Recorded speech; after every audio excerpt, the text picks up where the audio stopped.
The red Ferrari had never looked so helpless. Parked on the side of a quiet country road, its polished body reflected the late afternoon sun, but beneath the beauty was silence. The engine refused to respond, no matter how many times the billionaire owner pressed the button. He stepped out of the car, loosened his tie, and sighed deeply. His phone showed no signal. Important meetings waited. Time slipped away, and for the first time in years, money could not solve the problem in front of him. He lifted the hood, staring at the engine as if it were written in a foreign language. He was used to drivers, mechanics, and assistants handling these things. Standing alone beside the road felt strange, almost uncomfortable. The world around him was simple. Dusty ground, a few trees, and a row of small houses far away.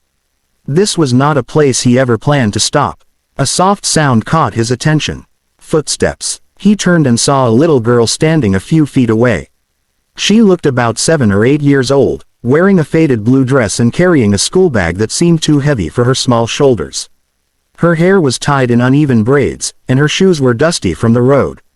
She wasn't afraid. She simply watched the car with curious eyes. "Are you lost, sir?" she asked gently. The millionaire forced a smile. "No, just stuck," he replied. "The car won't start." She stepped closer, peeking under the open hood like she understood machines better than most adults. After a moment, she looked up at him and whispered, almost like a secret, "My dad can fix it." He chuckled softly, not out of disrespect, but disbelief. He had just come from a city filled with the best engineers money could buy. Still, something about the way she said it, so sure, so calm, made him pause. "Your dad?" he asked. "Is he a mechanic?" She shrugged. "He fixes things," she said simply. "Old cars, tractors, generators, everything." The wind passed between them, carrying the smell of dry earth. The man glanced at his silent phone again, then back at the girl. He had no better options. "Where does your dad live?" he asked. Her face brightened. She pointed toward a small house at the end of the road, its paint faded and walls worn by time. "There," she said. "He'll be home soon." The millionaire hesitated. Following a child to a stranger's house wasn't something he ever imagined doing. But pride had already failed him today. Slowly, he closed the hood of the Ferrari and nodded. "All right," he said. "Let's see what your dad can do." She smiled, a proud, hopeful smile, and began walking ahead, her small steps confident. As he followed, the man felt something unfamiliar stir inside him. For the first time in a long while, he wasn't being led by money or power, but by trust. They reached the small house at the end of the road, where the walls were cracked and the roof showed signs of many harsh summers. To the millionaire, it looked fragile, yet warm. The little girl stopped at the gate and turned back with a smile. "Wait here," she said, then ran inside, calling out, "Abu." A moment later, a man stepped out. He was tall but slightly bent from years of hard work. His clothes were simple, stained with oil and dust, and his hands were rough, marked by countless repairs. He wiped his hands on a cloth and looked at the expensive car parked near his home, then at the well-dressed stranger standing beside it. "My daughter says your car is broken," the man said calmly. The millionaire nodded. "Yes, I'm sorry to trouble you." It stopped suddenly. The man didn't ask who he was or why such a luxury car was on this road. He simply walked toward the Ferrari, crouched near the engine, and listened carefully as the hood was opened again. He didn't rush. His eyes moved with focus, his fingers touching parts gently, like a doctor examining a patient.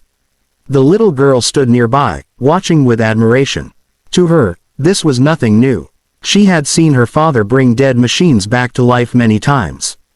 After a few minutes, the man asked, "May I try something?" "Please," the millionaire replied, already impressed by the man's confidence. The man adjusted a loose connection, cleaned a part with his cloth, and asked the millionaire to start the car. The engine hesitated for a second, then roared awake. The sudden sound broke the silence of the road. The millionaire's eyes widened. Relief washed over his face, followed by disbelief. He laughed softly, shaking his head. "I can't believe it," he said.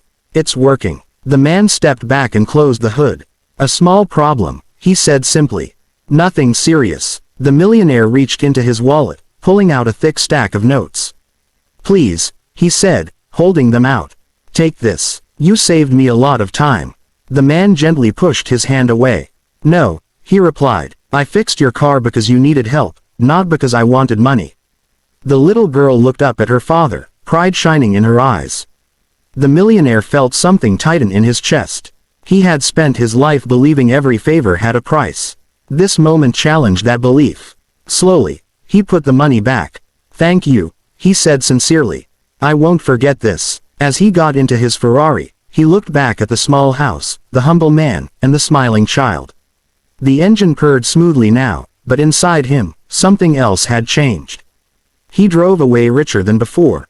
Not in wealth, but in understanding. The Ferrari moved smoothly down the road, but the millionaire's mind was far from calm. In the side mirror, the small house slowly disappeared, yet the image of the father and daughter stayed clear in his thoughts. He had thanked them and driven away, but something felt unfinished. His meetings, his deadlines, even his expensive watch suddenly felt unimportant. For the first time in years, silence inside his heart was louder than the engine of his car. A few kilometers ahead, he slowed down and stopped. He rested his hands on the steering wheel and took a deep breath. The man's words echoed in his mind, "Helping doesn't always need a price." Those words were simple, yet powerful enough to shake a life built on deals and numbers. He turned the car around. When he returned to the small house, the little girl was sitting outside, drawing shapes in the dust with a stick.